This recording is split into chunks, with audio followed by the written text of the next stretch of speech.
आज pastor Joseph Prince के साथ। क्या आप कुछ जानते हैं दोस्तों, हम एक भविष्यवाणी के समय में जी रहे हैं। इस साल के लिए हमारी थीम है द ईयर ऑफ जुबली। इसलिए एक बार फिर से बैठ जाइए। मैं आपको इस वर्ष की थीम के बारे में याद दिलाना चाहूंगा जिसे प्रभु ने मेरे हृदय में डाला है। इससे आपको आशीष मिलेगी।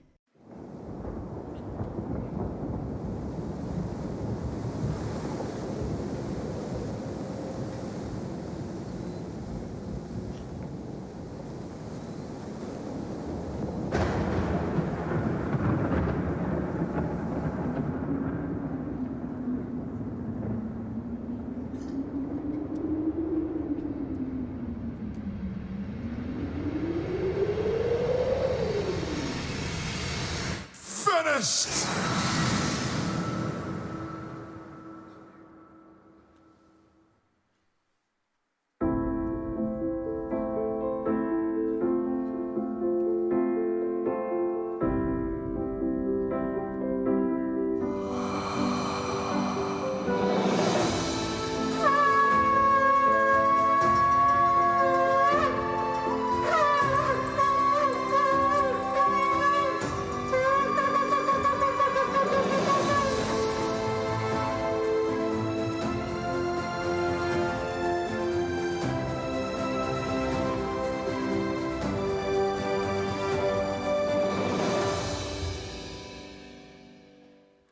जुबली।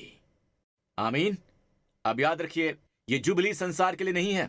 जब हम इन चीजों की बात करते हैं जिसे परमेश्वर हमें दिखा रहे हैं, तो ये संसार बदतर और बदतर होता जाएगा। पृथ्वी पर तो अंधियारा, परंतु लोगों पर घोर अंधकार छा जाएगा। पिछले सप्ताह मैंने यशायाह 59 पर समाप्त किया था। चलिए इन्हें यशायाह 59 पर वचन 20 दिखाते हैं। इसमें लिखा, याकूब में जो अपराध से मन फिराते हैं उनके लिए सयोन में एक छुड़ाने वाला आएगा। यहोवा कहता है कि जो वाचा मैंने उनसे बांधी है वो ये है कि मेरा आत्मा तुझ पर ठहरा है और अपने वचन जो मैंने तेरे मुंह में डाले हैं अब से लेकर सर्वदा तक मेरे मुंह से कभी ना हटेंगे। कभी भी नहीं। किंग जेम्स के अनुसार, तेरे पुत्रों और पोतों के मुंह से भी कभी ना हटेंगे। तेरे पुत्रों और पोतों के मुंह से भी यहोवा ये कहता है। और जब प्रेरित पौलुस ने इसका हवाला दिया तो हमने इसके विपरीत कार्य किया। पौलुस ने सेप्टुजेंट से हवाला दिया है क्योंकि इस मामले में सेप्टुजेंट प्रेरित है। आमीन। ग्रीक संस्करण पुराने नियम की ग्रीक व्याख्या में यहां लिखा है, क्या लिखा है? इस रीति से सारा इज़राइल उद्धार पाएगा। वो यशायाह 59 का हवाला दे रहा है कि याकूब में जो अपराध से मन फिराते हैं उनके लिए सियोन में एक छुड़ाने वाला आएगा। पर यशायाह 59 के वचन 21 में ये कहने के बजाय कि मेरा आत्मा तुझ पर ठहरा है और अपने वचन जो मैंने तेरे मुंह में डाले हैं, पौलुस असल में आत्मा के द्वारा कहता है कि उनके साथ मेरी यही वाचा होगी जबकि मैं उनके पापों को दूर करूंगा। दिलचस्प है। आमीन। जब परमेश्वर आपके पापों को दूर कर देते हैं तभी पवित्र आत्मा आपको भर सकता है। क्या आपने कभी इसके बारे में सोचा है कि जब आप धर्मी ठहराए जाते हैं तो आप कितने शुद्ध होते हैं? पवित्र आत्मा यानी परमेश्वर के सिर का वो तीसरा व्यक्ति आ सकता है और आपके अंदर निवास कर सकता है, जो वो पुराने नियमों में नहीं कर सका है। यहां तक कि पुराने नियम में भी परमेश्वर के संतों, पुराने भविष्यवक्ताओं और याजकों, उन सभी पर पवित्र आत्मा एक निश्चित कार्य के लिए आता था। जी हाँ, यहां तक कि समसून की तरह, है ना, इज़राइल के अगुए, उन पर एक निश्चित कार्य के लिए पवित्र आत्मा आता है। लेकिन फिर जब उनका कार्य पूरा हो जाता है तो पवित्र आत्मा चला जाता है और फिर उन्हें बहुत प्यास लगती है। वो हर एक दूसरे आदमी की तरह हो जाते हैं जो पानी या फिर किसी इस तरह की चीज के लिए परेशान हो जाते हैं। खैर, तब पवित्र आत्मा आता है और चला जाता है, आता है और चला जाता है। यही वजह है कि आप और मैं भजन संहिता 51 में दाऊद की प्रार्थना नहीं कर सकते हैं, जहां दाऊद ने परमेश्वर से कहा, अपने पवित्र आत्मा को मुझसे अलग ना कर, क्योंकि यीशु कहते हैं कि पवित्र आत्मा सर्वदा तुम्हारे साथ रहेगा। तो हमारे पास कुछ ऐसा है जो उनके पास पहले नहीं था। आमीन। कुछ ऐसा जो उनके पास कभी नहीं था। पवित्र आत्मा हमारे अंदर वास करता है और वो हमारे साथ रहता है। कितने समय के लिए? यीशु ने कहा हमेशा के लिए। हमेशा के लिए। आमीन। हमेशा के लिए एक लंबा समय होता है दोस्तों। क्या ये बढ़िया नहीं है? आज भी ये पवित्र आत्मा का अभिषेक भेजता है, ठीक है? और बस ये जान लीजिए कि पिता आपसे प्रेम करते हैं। यीशु ने इसे इस तरह से कहा कि पिता तो आप ही तुमसे प्रीति रखता है। अब वापस यशायाह पर चलते हैं। ये बढ़िया था। यशायाह 59 और ये पूरा अध्याय समाप्त होता है वचन 21 से। पर इसकी ओर देखिए, जब आप पवित्र आत्मा में प्रार्थना करते हैं तो क्या होता है? जब आप अन्य भाषाओं में प्रार्थना करते हैं, जब वचन आपके मुंह में है, अन्य भाषाओं में प्रार्थना तभी हो सकती है जब आप अनुग्रह के अधीन हो। पुराने नियम में उनके पास पवित्र आत्मा के दूसरे वरदान भी थे, लेकिन पवित्र आत्मा का एकमात्र वरदान जो पुराने नियम में प्रकट नहीं हुआ था वो था अन्य भाषाओं में प्रार्थना करना। यह अनुग्रह के लिए एक अनोखा वरदान था, अनुग्रह के लिए योजना थी। तो यह हमें अन्य भाषाओं में प्रार्थना करने के बारे में कुछ बताता है। अन्य भाषाओं में प्रार्थना करके आप व्यवस्थावादी नहीं हो सकते। अन्य भाषाओं में आपकी प्रार्थना अनुग्रह की प्रार्थना है। यह अनुग्रह की भाषा है, अनुग्रह का आत्मा है। अच्छी आमीन मिल सकती है। तो जब आप अन्य भाषा में प्रार्थना करते हैं तो अगले अध्याय में कुछ होता है। असल में मूल सूची में कोई अध्याय नहीं है, कोई अध्याय नहीं है। बस यरूशलेम में मृत सागर की सूची पर जाएं और यशायाह की सूची को देखें जो 2000 साल पहले दर्ज की गई थी। यशायाह की पुस्तक में एक एक शब्द दर्ज है, ठीक है, और आप पाएंगे कि कोई अध्याय नहीं है। पर मैं आपको बताना चाहूंगा, अध्याय मनुष्य ने बनाया, वचनों को एक साथ रखा। तो अगर आप आत्मा में बात करते हैं, अन्य भाषाओं में बात करते हैं, तो आपके साथ कुछ होता है। उठ प्रकाशमान हो, क्योंकि तेरा प्रकाश आ गया है और यहोवा का तेज तेरे ऊपर उदय हुआ है। आमीन। फिर ऐसे लोग भी हैं जो कहते हैं कि ये प्रतिज्ञा है यशायाह 61 यहाँ केवल मिलेनियम के लिए है। जी हाँ, सिर्फ मिलेनियम के लिए। खैर, बस पढ़ते रहिए। ऑलराइट, यशायाह 1 की ओर देखिए। उठ प्रकाशमान हो, क्योंकि तेरा प्रकाश आ गया है। देख, पृथ्वी पर तो अंधियारा छा जाएगा, पर मिलेनियम में कोई अंधियारा नहीं है, सब कुछ रोशन है। आमीन। प्रभु की स्तुति हो। हालेलुया। कोई बीमारी नहीं है, मिलेनियम के दौरान कोई रोग नहीं है। आमीन। तो यहां लिखा हुआ है, पृथ्वी पर तो अंधियारा और लोगों पर घोर अंधेरा छाया हुआ है। मेरा मानना है कि ये कुछ आध्यात्मिक है, कुछ गूढ़ बात है, कुछ गंभीर बात है। पृथ्वी पर अंधियारा छाया हुआ है। आप अपने चारों ओर जो कुछ भी देखते हैं वहां अंधकार है, और लगता है कि लोग जितने शिक्षित होते हैं नैतिक रूप से उतने ही बुरे होते जाते हैं, नैतिक रूप से। आमीन। और जितना वो अधिक विज्ञान के बारे में जानते हैं उतना ही ये इसका विनाश के लिए इस्तेमाल करते हैं। आमीन। मैं जानता हूं कि बहुत सारी चीजें अच्छी हो रही हैं, पर सुनाई नहीं दे रही हैं वो। तो पृथ्वी पर तो अंधेरा और लोगों पर घोर अंधकार छाया हुआ है, पर तेरे ऊपर यहोवा उदय होगा। यहां तुझ पर का मतलब है परमेश्वर के लोगों से। तेरे ऊपर यहोवा उदय होगा और उसका तेज तुझ पर प्रकट होगा। तो जब ये चीजें होती हैं, आनंदित हो जाइए। हम जुबली वर्ष में हैं। आमीन। आमीन। ये संसार के लिए नहीं है, हमारे लिए है। तो जब यहोवा हमारे ऊपर उदय होगा तो उसका तेज तुझ पर प्रकट होगा। जब पृथ्वी पर तो अंधियारा और लोगों पर घोर अंधकार छाया हुआ है, तो यही वो समय है, इसलिए आनंद मनाओ। ये हमारे लिए संकेत है कि परमेश्वर महान कार्य करेंगे, और ये कि हम पर आशीष महिमा इतनी चमकेगी कि दुनिया इसे देखेगी, और दुनिया देखेगी कि उनके पास एकमात्र उत्तर जो है वो यीशु मसीह की कलीसिया में है। जी हाँ, यीशु की कलीसिया में है। मुझे अच्छी मिल सकती है। असल में आप वचन 3 को अंत तक पढ़ते रहिए। और अन्य जातियां तेरे पास प्रकाश के लिए और राजा तेरे आरोहण के प्रताप की ओर आएंगे। तेरा उद्धार होगा। दूर से आ रहे हैं, माता पिता अपने आंसू पोंछ लें। तेरे पुत्र दूर से आ रहे हैं, और तेरी पुत्रियां अगर वो पीछे हट गई हैं तो मुझे परवाह नहीं है कि वो कितनी दूर हो गई हैं। उन्हें उद्धार मिला है कि नहीं मिला है, जो भी हो वो आएंगे। पुनरुत्थान के इस समय के दौरान परमेश्वर अपने लोगों पर अपनी महिमा प्रकट कर रहे हैं। जी हाँ, अपने लोगों पर। और फिर वचन 5 में लिखा है, न केवल ये, ऑलराइट, तू इसे देखेगी और तेरा मुख चमकेगा, तेरा हृदय आनंद से भर जाएगा। मुझे ये भाव पसंद है। आपका हृदय खुशी के भाव से प्रफुल्लित हो जाएगा, क्योंकि समुद्र का सारा धन और अन्य जातियों की संपत्ति तुझे मिल जाएगी। अन्य अनुवाद में लिखा है कि गोइम जातियां हैं, जातियों की धन संपत्ति तुझको मिलेगी। वो सब कुछ तुझे मिलेगा, जातियों की धन संपत्ति तुझको मिलेगी। इन दिनों में याकूब में लिखा है, तुमने धन बटोरा है उन लोगों के लिए जो दुष्ट हैं, जो लोगों का वेतन और पारिश्रमिक वगैरह रोक कर रखते हैं अपने पास में। याकूब में लिखा है, तुमने अंत के युग के लिए धन बटोरा है। और अंत के युग में परमेश्वर कहते हैं, मैं दुष्ट और पापी को इकट्ठा करने देता हूं और फिर उसे दे देता हूं जो उनकी नजर में अच्छा है, उस बुरे से लेकर अच्छे को। धन का हस्तांतरण ऐसा ही होता है परमेश्वर के लोगों के लिए। मत्ती 24 में स्वयं यीशु से प्रश्न पूछा गया। ठीक है, उनसे ये पूछा गया था, जब यीशु मंदिर से निकलकर जा रहे थे तो उसके चेले उसको मंदिर की रचना दिखाने के लिए उसके पास आए।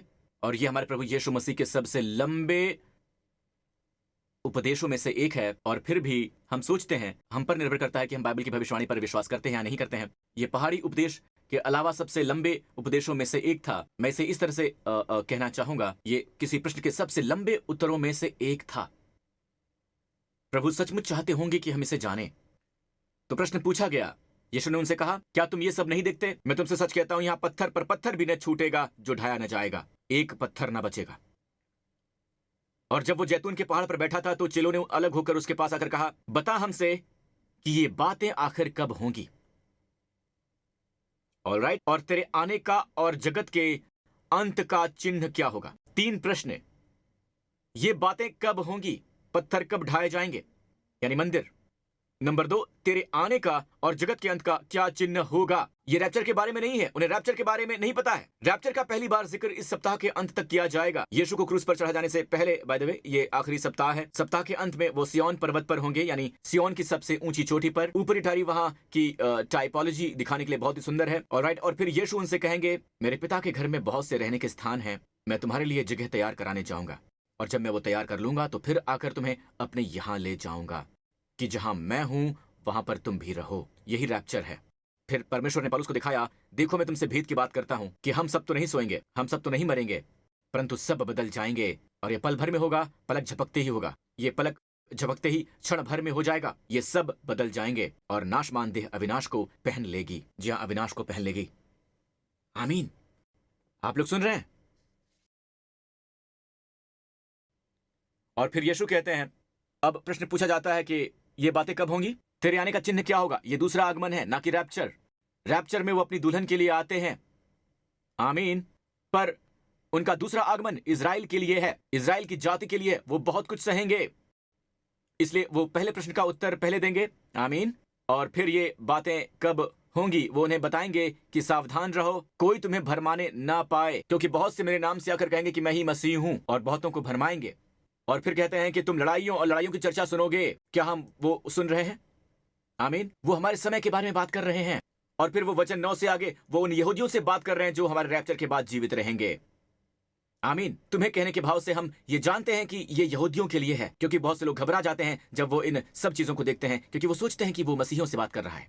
यहूदी शिष्य उससे मंदिर के विषय में पूछ रहे हैं। उसका जवाब यहूदियों के लिए एक जवाब था, बेशक हम इसे सीख सकते हैं, बेशक हम सीख सकते हैं, ये हमारे लिए भी है, आमीन। लेकिन मुख्य रूप से ये उन यहूदी विश्वासियों के लिए है जिन्हें इस धरती पर मसीह विरोधी राज में उद्धार मिलेगा। ठीक है, जब हमारा रैप्चर होगा तो फिर सबसे बदतर चीजें होंगी।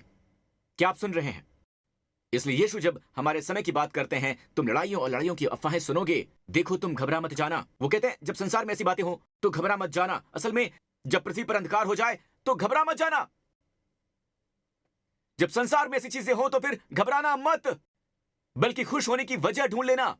जब पृथ्वी पर अंधकार छा जाता है और लोगों पर घोर अंधकार छा जाता है तो परमेश्वर कहते हैं कि तुम आनंद मनाना, तुम्हारे ऊपर यहोवा उदय होगा। परमेश्वर का तेज तुझ पर और जातियों और विश्वासियों पर प्रकट होगा। उनका तेज अन्य जातियों और विश्वासियों पर प्रकट होगा। इसमें लिखा है कि देखो घबरा मत जाना। एक और अनुवाद में लिखा है घबरा मत जाना, क्योंकि इसका होना अवश्य है, परंतु उस समय अंत न होगा। इसलिए मत कहना खैर जाति पर जाति और ये सब, पास्टर प्रिंस हम अंत समय में हैं। अंत अभी नहीं है, उसे पढ़िए जो वो कहते हैं। पर ये बातें होंगी, जी हां। तीसरा विश्व युद्ध हो सकता है, जी हां हो सकता है। रैप्चर या रैप्चर घटित होने से पहले हम इसे देखने के लिए जीवित रह सकते हैं। फिर भी प्रभु यीशु आइए, आमीन आमीन।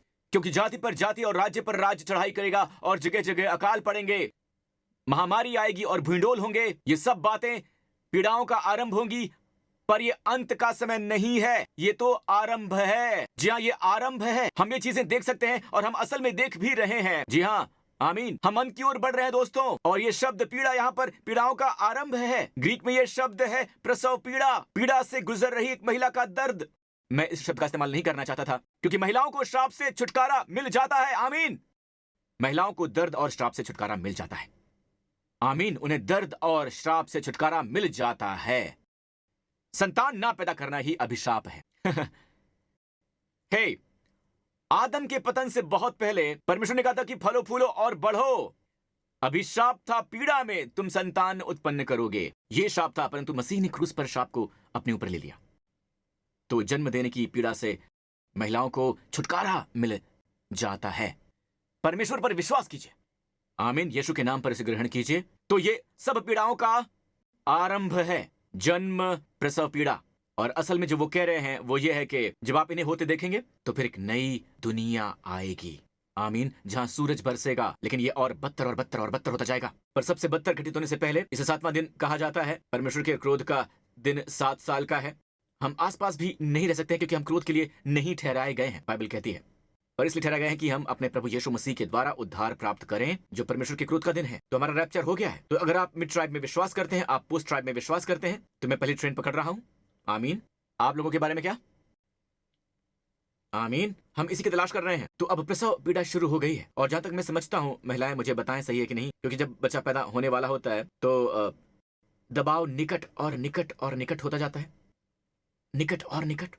पता नहीं आपने गौर किया है नहीं, लेकिन एक ग्रहण होता है, उसके बाद एक तूफान आता है। वहां हर तरह की अजीब बातें होती हैं, जैसे लड़ाइयां और लड़ाई की अफवाहें, लड़ाई की अफवाहें और फिर लड़ाइयां, जाति के ऊपर जाति की, राज्य के ऊपर राज्य की। ऑलराइट, भूंडोल आते हैं। आपको पता है भूंडोल अधिक से अधिक आते हैं इस दौरान, और काफी बड़े आते हैं। रैप्चर कभी भी हो सकता है। अब जुबली वर्ष ही क्यों, मैं आपको बताऊंगा क्यों। ओके, परमेश्वर कहते हैं कि यह पर्व के दिन है। लेवी व्यवस्था 23 में आप इजराइल के 7 पर्वों को पाएंगे। यीशु की मृत्यु असल में फसह के पर्व के दिन ही हुई। 3 दिन बाद पहले फल के पर्व पर यीशु जी उठे। 50 दिन के बाद पिंतुकुस्त है। जब पिंतुकुस्त का दिन पूरा हुआ तब परमेश्वर ने आत्मा को भेजा, और अब हम रोश होशन्ना से पहले के कुछ महीनों का इंतजार कर रहे हैं। रोश होशन्ना हुआ जो इजराइल का नया साल है। जी हाँ, इजराइल का नया साल है, ठीक है। दरअसल नया साल अभी कुछ दिन पहले ही आया हुआ है। क्या आपको पता है कि बुधवार शाम 6 बजे रोश होशन्ना था? शुक्रवार तक बिल्कुल नया साल। जी हाँ, बिल्कुल नया साल।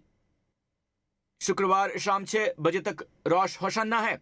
जी हाँ, रोश होशन्ना। तो ये देखिए, रोश होशन्ना हमारे लिए जुबली के इस वर्ष में इसे देखिए, लेकिन असल में उनका नया साल शुरू हुआ, ठीक है। ओके, मैं इसे आपको बताना चाहता हूं। परमेश्वर हमारे कैलेंडर के साथ भी काम करते हैं, ग्रेगोरियन कैलेंडर के साथ भी। इसे देखिए, 2000 सालों के बाद यीशु ने लूका के इस कथन में ये कहा, लूका के इस कथन में, ठीक है, इसे देखिएगा, ठीक है। मैंने अभी आपको मत्ती दिया था, लेकिन लूका के वृत्तांत में यीशु ने असल में कहा कि यरूशलेम 70 ईस्वी से अन्य जातियों के अधीन हो जाएगा। रोमी आ रहे थे, यीशु ने भविष्यवाणी की, वो अन्य जातियों के हैं, इसलिए यरूशलेम अन्य जातियों से रौंदा जाएगा। सुनिए, जब तक कि अन्य जातियों का समय पूरा ना हो, तो 70 ईस्वी से लेकर रोमन, बीजेंटीन, मामलुकिस से लेकर तुर्की शासन तक, और फिर अंत में जनरल एलन बी 1917 11 दिसंबर को बिना एक भी गोली चलाए मार्च किया और यरूशलेम आजाद हो गया। सुनिए, बुलावा मिला था। जनरल एलन बी ने बाइबल की भविष्यवाणी पर विश्वास किया। ये बुलावा देश के लोगों यानी यहूदी लोगों को वापस लाने के लिए मिला था। उनमें से कई यूरोप में आरामदायक स्थिति में थे। कल्पना कीजिए अगर वो वापस आए होते तो वो सब नहीं सहना पड़ता जो हिटलर ने उनके साथ किया, जो भी हुआ उनके साथ, है ना। बुलावा मिला था, ठीक है। अब ये देखिए, 1917 को कुछ खास नहीं है, मेरा मतलब उस समय के इजराइल के संदर्भ में मुझे लगता है कि मैं स्वाभाविक रूप से समझता हूं, लेकिन फिर भी अगर वो भविष्यवाणी को जानते तो वो जाने के लिए दौड़ पड़ते। तो उन्हें मौका दिया था परमेश्वर ने 1917 को। मेरा मानना है वो जुबली वर्ष था। ध्यान दीजिएगा, 50 वर्ष होता है जुबली, हर 50 साल में जुबली वर्ष होता है। 1917 के बाद हमारे पास 50 साल है। क्या हुआ? 1967 में ये एक 6 दिवसीय युद्ध है। जब 2000 वर्षों तक यरूशलेम अधीन रहने के बाद 70 ईस्वी पूर्व से रौंदा जा रहा था, तब 6 दिवसीय युद्ध में, और यहोशू और यरीहो की दीवारों को छोड़कर किसी भी सैन्य इतिहास में 6 दिवसीय युद्ध का कोई उदाहरण नहीं है। 6 दिन तक वो इन चीजों से गुजरे और 7वां दिन उनका हो गया। 6 दिन का युद्ध और 7वें दिन 2000 साल के बाद यरूशलेम फिर से यहूदियों के हाथ में आ गया। 2000 साल के बाद यीशु ने कहा ऐसा होगा, और फिर भी वो इस पर पूरी तरह कब्जा नहीं कर सकते, क्योंकि आप इसे केवल तभी पा सकते हैं जब आप विश्वास से धार्मिकता को जानेंगे, क्योंकि उन्होंने प्रभु यीशु को एक जाति के रूप में नकार दिया है। एक जाति के रूप में वो दिन आएगा जब पूरे इजराइल को उद्धार मिलेगा। आमीन। क्या आप सुन रहे हैं? अब इसे देखिए, 50 साल, 1917 से 50 साल, अब 50 गिनिए। अब आप आते हैं 20 पर। वो क्या मैंने कहा 20 साल? मतलब इस साल की बात है। अब आपके पास कोई बहाना नहीं है। अब तो आप न्यू क्रिएशन चर्च में आ भी चुके हैं। आमीन। और आप ये जान गए हैं कि हम भविष्यवाणी के वर्ष में हैं। कुछ है जो हो रहा है। हम बहुत अधिक प्रसव पीड़ा होते हुए देख रहे हैं। जी हां, प्रसव पीड़ा हो रही है। आमीन। ये चर्च के लिए अच्छा है, संसार के लिए खराब है। संसार और भी बुरा और भी बुरा और भी बुरा होता जाएगा। और मैं सचमुच सोचता हूं कि असल में आशा केवल मसीह की कलीसिया में ही पाई जाती है। जब तक कि, सुनिए यहां देखिए, जब तक मसीह की कलीसिया अभी भी यहां है, भ्रष्टता और बुराई इतनी बुरी नहीं हो सकती है। बिल्कुल नहीं हो सकती। इसलिए वो हमसे नफरत करते हैं। उन्हें लगता है कि हम उनके प्रगतिशील आंदोलन में बाधा डाल रहे हैं, जबकि असल में वो उत्पत्ति की किताब की ओर लौट रहे हैं, उसी पुरानी पुरानी किताब की ओर। ठीक है, तो हम वो नमक हैं जो भ्रष्टता को रोके हुए हैं। हम प्रकाश हैं, अंधकार को रोशन कर रहे हैं। लेकिन जिस पल रैप्चर घटित होता है, तो क्या आप देख सकते हैं कि सबसे बुरी चीजें क्यों घटित होती हैं? आप क्यों सोचते हैं कि मसीह विरोधी शायद अभी भी जीवित है? संभवतः वो एक आदमी है, एक वयस्क आदमी, पर वो खुद को प्रकट क्यों नहीं कर पाता? क्योंकि तुम जोकर अभी भी आसपास हो। परमेश्वर की स्तुति हो, आमीन। तुम नमक हो, तुम प्रकाश हो, तुम्हें पता किसके विरुद्ध प्रार्थना करनी है, इसलिए वो तब तक प्रकट नहीं हो सकता जब तक कि रैप्चर नहीं हो जाता। इसके बाद वो प्रकट होगा। आमीन। मैं यहीं पर रुक जाता हूं। आमीन। प्रभु की स्तुति हो। Okay, hallelujah. यीशु की स्तुति कीजिए। पिता आप ही आपसे प्रेम करते हैं। जब भी आप अकेला महसूस करें, आपको डर लगे, इसे याद रखिए, वो आपकी परवाह करते हैं और हम जानते हैं कि वही परमेश्वर हैं जो आपकी परवाह करते हैं। वो वही परमेश्वर हैं जो आपसे प्रेम करते हैं, जो आपकी परवाह करते हैं। आप शायद उन्हें नहीं जानते हैं, पर आपको वो यहां लाए हैं ताकि आपको उद्धार मिल सके। आप ये देख रहे हैं क्योंकि वो चाहते हैं कि आप उद्धार पाएं, आप प्रेम पाएं, आशीष पाएं, ढेर सारी। अगर ये आप हैं, इसी समय मेरे साथ ये प्रार्थना कीजिए, मैं आपकी मदद करूंगा। कहिए, हे स्वर्गीय पिता, अपने प्रेम के प्रति मेरी आंखें खोलने के लिए आपका धन्यवाद। बहुत बहुत धन्यवाद। तूने मुझसे इतना प्रेम किया है कि मैं कभी जान भी नहीं सका हूं। मैंने अपना जीवन ऐसे जिया है जैसे आपने अपने पुत्र का बलिदान दिया ही नहीं है। पर मैं धन्यवाद देता हूं मेरे प्रति महान प्रेम के लिए, मेरे सभी पापों के लिए यीशु को क्रूस पर मरने के लिए भेजने के लिए आपका धन्यवाद। बहुत बहुत धन्यवाद। और इसलिए भी धन्यवाद कि यीशु के लहू ने मुझे धोकर शुद्ध किया है और आपने मृत्यु पर विजय पाकर उन्हें मुर्दों में से जीवित कर दिया। मृत्यु का अब कोई दंश नहीं रहा, कब्र की अब कोई जीत नहीं रही। आपका धन्यवाद पिता। यीशु मसीह मेरे प्रभु और मेरे उद्धार करता है। और अब मैं प्रतीक्षा कर रहा हूं रैप्चर की। मैं मेरे लिए अपने यीशु के आने की प्रतीक्षा कर रहा हूं। और यीशु के नाम पर और सभी लोगों ने कहा आमीन। अपने पांव पर खड़े हो जाइए। प्रभु की स्तुति हो। इस पूरे स्थान पर अपने हाथ उठाइए, मैं आपको आशीष दूंगा। प्रभु की स्तुति हो। आपका धन्यवाद यीशु। इस आने वाले सप्ताह प्रभु आपको और आपके बच्चों को आशीष दें। प्रभु आपको आशीष दें। पिता इब्राहिम की आशीषों से, व्यवस्था विवरण 28 की आशीषों से, कोख की आशीषों से आशीषें आ रही हैं, आशीषें जा रही हैं। आपके संघर्षों और आजमाइशों में भी शत्रु एक तरफ से आपके विरुद्ध आएगा और आपके सामने से 7 तरफ से भाग जाएगा। परमेश्वर आपको आशीष दें। आप सिर बने, ना कि पूछें। प्रभु आपको आशीष दें कि आप केवल ऊपर रहें, ना कि नीचे। प्रभु आपको आशीष दें कि आप अपनी आजमाइश पर विजय पाएं और अपने सभी शत्रुओं पर आप विजय पाएं। प्रभु आपको सामर्थ्य और शक्ति की आशीष दें। परमेश्वर आपको बुद्धिमत्ता और प्रकाश की आशीष दें। प्रभु इस पूरे सप्ताह आपको और आपके परिवार को सुरक्षा की आशीष दें। प्रभु यीशु मसीह के नाम पर आप सब लोगों ने कहा आमीन आमीन। प्रेम के प्रति सचेत रहें कि परमेश्वर आपसे प्रेम करते हैं। परमेश्वर आशीष दें।